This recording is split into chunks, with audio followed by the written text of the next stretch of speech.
série où là aussi le Japon sera à l'honneur des plus grands festivals que nous avons. D'abord et avant tout, nous croyons ensemble au droit international, à l'ordre international qui repose sur la Charte des Nations Unies. Nous croyons aussi aux valeurs démocratiques que nous défendons. C'est ce qui fait que vous venez de le rappeler, nous défendons l'un et l'autre le retour à la paix, au cessez-le-feu, au calme, à la libre circulation à travers le détroit d'Ormuz.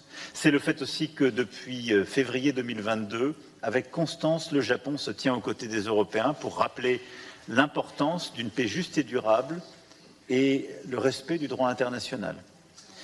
C'est aussi ce qui nous lie dans une stratégie indo-pacifique. La France, en effet, par ses territoires ultramarins, sa présence militaire est présente dans cette région.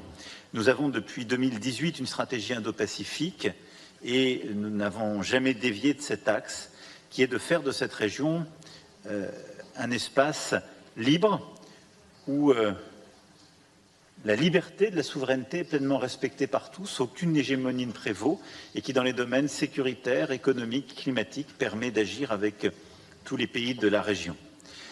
C'est exactement cet esprit qui avait nourri le partenariat franco-japonais dans l'Indo-Pacifique que j'avais inauguré en 2019 avec Shinzo Abe et qu'il me soit permis en cet instant de lui rendre respectueusement hommage. La France promeut donc cet agenda de souveraineté, d'autonomie stratégique pour l'Europe, pour l'Indo-Pacifique, qui trouve un écho puissant dans la stratégie de résilience et de sécurité économique que votre pays et vous-même, Madame la Première ministre, défendez. La France est le deuxième pays du manga. Vous êtes indétrônable comme premier pays, mais nous aimons presque autant que vous les mangas. Nos jeunesses adorent ces livres, leurs héros, leurs mythes.